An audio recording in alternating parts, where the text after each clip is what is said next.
Hello students. आज से हम लोग क्लास 12 टर्म 2 फिजिक्स के लिए रिवीजन स्टार्ट कर रहे हैं। स्टार्ट करेंगे फर्स्ट चैप्टर से, दैट इज़ इलेक्ट्रोमैग्नेटिक वेव्स। लेकिन ये चैप्टर पढ़ने से पहले, इनफैक्ट कोई भी चैप्टर स्टार्ट करने से पहले, हम लोग अकॉर्डिंग टू सिलेबस सारी चीज़ें चेक करेंगे कितने मार्क्स का आ रहा है। तो सबसे पहले हम लोग देखते हैं कि जो इलेक्ट्रोमैग्नेटिक वेव्स है ये कितने मार्क्स का एग्ज़ाम में आ रहा है और कौन कौन से टॉपिक पूछे जाएंगे।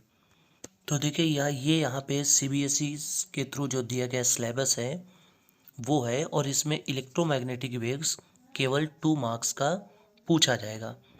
अब ये 2 मार्क्स में क्या कौन कौन सी चीज़ें आ रही हैं, तो वो है इलेक्ट्रोमैग्नेटिक वेव्स क्या होती हैं, उनकी कैरेक्टरिस्टिक्स क्या होती हैं, ट्रांसवर्स नेचर क्या होता है, और इलेक्ट्रोमैग्नेटिक स्पेक्ट्रम, जिसमें से ये टॉपिक इलेक्ट्रोमैग्नेटिक स्पेक्ट्रम सबसे ज़्यादा इम्पोर्टेंट, मतलब चूंकि ये 2 मार्क्स का पूछा जाना है तो मोस्ट ऑफ द चांस है कि जो भी ये 2 मार्क्स का आएगा वो इसी इलेक्ट्रोमैग्नेटिक स्पेक्ट्रम से रिलेटेड आएगा। तो हमारा फोकस होगा इस इलेक्ट्रोमैग्नेटिक स्पेक्ट्रम को अच्छे से रिवाइज करना।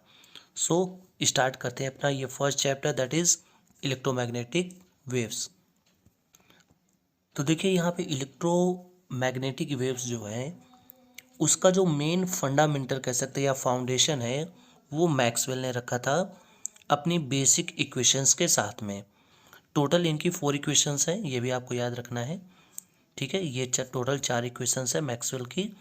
और ये जो बेसिक इक्वेशंस हैं, these of electricity and magnetism, these equations gives complete description of all electromagnetic interaction. There are 4 Maxwell's equations for free space, और ये यहाँ पे Gauss law of electrostatics, Gauss law of magnetostatics, Faraday's law of electromagnetic induction, इस तरीके से total compile किया था इन्होंने 4 लॉस को। ठीक है, ओके। अब यहाँ पे सबसे मेन इंपॉर्टेंट है कि ये इलेक्ट्रोमैग्नेटिक वेव्स क्या होती हैं। तो these waves are produced due to change in electric field and magnetic field sinusoidally and propagating through space such that two fields are perpendicular to each other and perpendicular to the direction of wave of propagation। ये चीज़ मैं आपको एक animation के through show कर रहा हूँ कि किस तरीके से इलेक्ट्रोमैग्नेटिक वेव्स किसी स्पेस में ट्रैवल करती हैं and how they are produced, और ये कैसे प्रोड्यूस्ड होती हैं। तो देखिए इस तरीके से दो चार्ज लगातार ऑक्सीलेट करते हुए एक इलेक्ट्रिक रिपल्सेस जनरेट करते हैं इलेक्ट्रिक फील्ड में। देखिए यहाँ पे आप देख पा रहे हो कि ये डाइपोल यानी ये दो चार्जेस लगातार एक्सेलरेट हो रहे हैं, ऑक्सीलेट कर रहे हैं, और इनसे इस तरीके की ईएम वेव्स जनरेट होती रहती हैं। ये ईएम वेव्स जो हैं लाइट की स्पीड से वैक्यूम में ट्रैवल करती हैं, और इनमें कॉन्टीन्यूस एक्सेलरेशन और डी एक्सेलरेशन होता है। सपोज दैट जब ये रेस्ट में रहेंगे तो इनमें इलेक्ट्रिक फील्ड इस तरीके से शो करेगा। अब होगा क्या, जैसे ये मूव होना शुरू होंगे, अभी ये टाइम 0 हमने कंसिडर कर लिया, एक दूसरे को क्रॉस करना स्टार्ट करेंगे तो ये इलेक्ट्रिक फील्ड लाइंस भी आपस में मिल जाएंगी और ये एक प्रकार को से इसको ईएम वेव बना के छोड़ देंगी। ठीक, तो इस तरीके से दोनों तरफ ईएम्स वेव जनरेट होती रहती है, यानी हम कह सकते हैं कि एक एक्सेलरेटिंग चार्जेस जो हैं वो ईएम वेव को प्रोड्यूस करती हैं। सो अब हम लोग बढ़ते हैं अपने टॉपिक पर। तो जो अभी आपने एनिमेशन देखा उसमें देखा कि कैसे चार्जेस एक्सेलरेट होकर के ऑक्सीलेट करके इलेक्ट्रिक फील्ड प्रोड्यूस करते हैं। तो होता क्या है कि oscillating electric field in space which produces oscillating magnetic field, और यही ऑक्सीलेटिंग मैग्नेटिक फील्ड प्रोड्यूस करता है electric field and so on, और इस तरीके से ईएम वेव जनरेट होती है। अगर हम फ्रीक्वेंसी की बात करें तो किसी भी ईएम वेव की फ्रीक्वेंसी होती है न्यू इक्वल्स 1/2π√LC। ये किसी भी ईएम वेव की फ्रीक्वेंसी का फार्मूला है। अगर हम बात करें नेचर ऑफ इलेक्ट्रोमैग्नेटिक वेव यानी ईएम वेव की, तो in a electromagnetic wave electric and magnetic fields are perpendicular to each other and the direction of wave of propagation. यानी अगर हम एक्स वाई जेड एक्सेस इस तरीके से मान लें तो ये एक्स अगर इलेक्ट्रिक फील्ड है, वाई ये मैग्नेटिक फील्ड है, तो सिंपल सी बात है ये वेव ऑफ प्रोपेगेशन है। अब ये कैसे ट्रैवल करता है इसको भी मैं आपको एक एनिमेशन के थ्रू शो कर रहा हूँ। तो ये आप यहाँ पे देख पा रहे हो कि इस तरीके से लगातार magnetic field electric field oxalate करता रहता है और एक वेव जनरेट होती है जो इन दोनों के परपेंडिकुलर डायरेक्शन में लगातार प्रोपेगेट होती रहती है। अब हम लोग यहाँ पे अगला टॉपिक पढ़ेंगे, important characteristics of electromagnetic wave. EM waves are given below, जो भी इनके फीचर्स हैं। सबसे पहली चीज़ जो इम्पॉर्टेंट है वो ये है कि ईएम वेव्स को किसी भी मीडियम की रिक्वायरमेंट नहीं होती, ठीक है। These wave travels in free space with the speed of light और गिवन बाई सी इक्वल्स, देखिए ये क्वेश्चन बहुत ज़्यादा पूछा जाता है, सी इक्वल्स 1/√μ0 एप्सिलॉन नॉट, ठीक है, which shows that the light waves are electromagnetic in nature. जो ये बताती है कि जो लाइट वेव है वो इलेक्ट्रोमैग्नेटिक है। कैसे समझिएगा, जो म्यू नॉट है ये मैग्नेटिक टॉपिक पे आता है, मैग्नेटिक जो टॉपिक्स हैं उनमें आता है, और एप्सिलॉन नॉट जो है ये इलेक्ट्रिक टॉपिक का हिस्सा है, इलेक्ट्रोस्टैटिक का हिस्सा है। तो C इक्वल्स 1/√μ0 एप्सिलॉन नॉट ये बताता है कि ये जो लाइट है वो एक इलेक्ट्रोमैग्नेटिक वेव है। Speed of light in medium is determined by this, the direction of variation of magnetic field and electric field are perpendicular to each other. अभी मैंने आपको दिखाया था कि मैग्नेटिक फील्ड और इलेक्ट्रिक फील्ड एक दूसरे के परपेंडिकुलर होते हैं और ये दोनों परपेंडिकुलर होते हैं direction of propagation of wave के। क्लियर है। The energy of electromagnetic wave is divided on average equally between electric field and magnetic field. जो भी एनर्जी होती है वो दोनों में इक्वली डिवाइड होती है। Electromagnetic waves are transverse in nature, ये भी आपको याद रखना है। अगर हम बात करें energy density per unit volume, तो इलेक्ट्रिक फील्ड में होता है energy density small you equals 1/2 epsilon not E square, और मैग्नेटिक फील्ड के लिए b²/2μ0। क्लियर है, okay.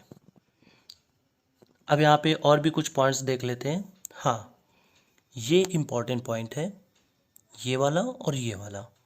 Electromagnetic waves being uncharged are not deflected by electric field और magnetic field. जो इलेक्ट्रोमैग्नेटिक वेव्स होती हैं ये अनचार्ज्ड होती है, मतलब ये किसी भी चार्ज से मिलकर नहीं बनती। So it does not deflect by any electric field और magnetic field, and electromagnetic waves very carries energy and momentum. Electromagnetic wave जो होती हैं वो एनर्जी और मोमेंटम को साथ लेके चलती हैं। So electromagnetic wave also exert pressure called radiation pressure, और जिसका फार्मूला होता है P इक्वल्स U/C। ये क्या है, P क्या है, तो P is the momentum delivered by the EM wave. Clear होगी बात, ओके। तो अब हम लोग यहाँ पे पढ़ेंगे EM स्पेक्ट्रम के बारे में। देखिए ये मोस्ट इम्पॉर्टेंट टॉपिक है, मोस्ट इम्पॉर्टेंट टॉपिक है, क्योंकि अगर कुछ पूछा जा सकता है इस चैप्टर से तो वो EM स्पेक्ट्रम ही है।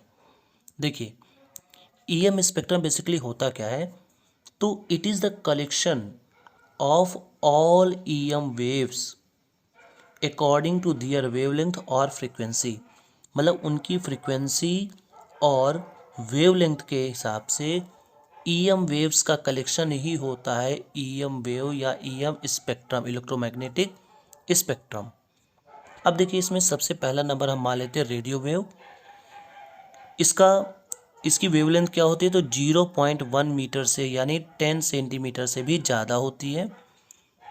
डिटेक्शन रिसीवर एरियल्स, और उसके बाद प्रोडक्शन कैसे होता है, तो rapid acceleration and de acceleration of electrons in aerials. इसका यूज़ कहाँ होता है, तो दीज आर यूज, देखिए दो चीज़ें आपको याद रखनी है, पहला वेवलेंथ आपको कैसे क्या है और दूसरा उसके यूजेस क्या है, ये सबसे ज़्यादा पूछे जा सकते हैं। तो रेडियो वेव का स्पेशली जो यूज़ होता है वो होता है रेडियो में, सिग्नल्स को दूर भेजने में, ठीक है, एएम और एफएम, टीवी वेव्स, इन सब में इसका यूज़ होता है। माइक्रोवेव का यूज़ कहाँ होता है समझिएगा, माइक्रोवेव का यूज़ कहाँ होता है, तो माइक्रोवेव की जो वेवलेंथ होती है वो 0.1 मीटर से लेके 1 mm तक होती है और इसका यूज़ किया जाता है मोस्ट इम्पॉर्टेंट रडार में, माइक्रोवेव ओवन में और study of atomic and molecular structure में। इन तीन में माइक्रोवेव का यूज़ होता है। अगला है इम्पॉर्टेंट इंफ्रारेड, जिसकी वेवलेंथ जो होती है वो 1 मिलीमीटर से 700 नैनोमीटर तक होती है। इसको प्रोड्यूस कैसे किया जाता है, तो vibration of atoms and molecules के थ्रू। इसका यूज़ कहाँ पे होता है, तो they are used in physical therapy, क्योंकि जो इंफ्रारेड वेव होती हैं ये हीट जनरेट करती हैं। ये क्या जनरेट करती हैं, हीट जनरेट करती हैं, यानी जो सन से हीट हमें मिलती है वो इसी इंफ्रारेड वेव की वजह से मिलती है। तो these are used in satellite for army purpose, जैसे कि हमें पिक्चर लेनी होती है, ठीक है, पिक्चर लेने के लिए इंफ्रारेड वेव का यूज़ किया जाता है। These are used in weather forecasting, और इसका यूज़ वेदर फॉरकास्टिंग के लिए भी होता है। आगे बढ़ते हैं, तो नेक्स्ट है लाइट रेस यानी विजिबल रेस। तो 400 nm से लेकर के 700 nm तक इसकी वेवलेंथ होती है। क्लियर है। इसका यूज़ हम लोग बेसिकली किस लिए करते हैं, देखने के लिए करते हैं। अल्ट्रा वायलेट रेस, अब देखिए 4 nm से ख़त्म हुआ है तो इसका मतलब 400 nm से लेकर के 1 nm तक, 400 नैनोमीटर से लेके 1 नैनोमीटर तक इसकी वेवलेंथ होती है। और इसको हम burglar alarm, laser, eye surgery, kill germs, इन सब के लिए हम लोग यूवी रेस का यूज़ करते हैं। नेक्स्ट है एक्सरे, तो देखिए ये 1 nm था तो अब हो जाएगा 1 nm टू 10⁻³ nm। यहाँ तक एक्सरे की वेवलेंथ होती है। देखिए वेवलेंथ जितनी कम होगी एनर्जी उतनी ही ज़्यादा होती है, ये भी आप ध्यान रखिएगा। तो यहाँ पे किस लिए एक्सरे का यूज़ किया जाता है, तो आपको मालूम है मेडिकल पर्पज़ के लिए यूज़ किया जाता है। डिसीज़ ऑर्गन्स, फ्रैक्चर, इंजीनियरिंग में डिटेक्ट करने के लिए, फॉल्ट डिटेक्ट करने के लिए, क्रैक्स इन ब्रिजेस, इनको सबको डिटेक्ट करने के लिए एक्सरे का यूज़ किया जाता है। अगला जो है वो